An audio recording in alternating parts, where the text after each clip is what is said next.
സമ്പൽ സമൃദ്ധിയുടെയും ഐശ്വര്യത്തിൻ്റെയും ഒരുമയുടെയും വരവ് അറിയിച്ചുകൊണ്ട് ഒരു പൊന്നോണം കൂടി വരവായി. ബ്രദേഴ്സിനോടൊപ്പം കഴിഞ്ഞ 48 വർഷം നിങ്ങൾ നൽകിയ സ്നേഹത്തിനും സഹകരണത്തിനും ഹൃദയം നിറഞ്ഞ നന്ദി അറിയിച്ചുകൊണ്ട് ജെൻസ്, ലേഡീസ്, കിഡ്സ് എന്നിവയുടെ പുത്തൻ കളക്ഷനുമായി നിങ്ങളുടെ കൂടെ ഈ ഓണം കളറാക്കുവാൻ ബ്രദേഴ്സ് ടെക്സ്റ്റോറിയം ഒരുങ്ങിയിരിക്കുന്നു.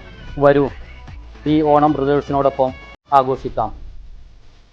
എല്ലാവർക്കും ബ്രദേഴ്സ് ടെക്സ്റ്റോറിയത്തിൻ്റെ ഹൃദയം നിറഞ്ഞ ഓണാശംസകൾ.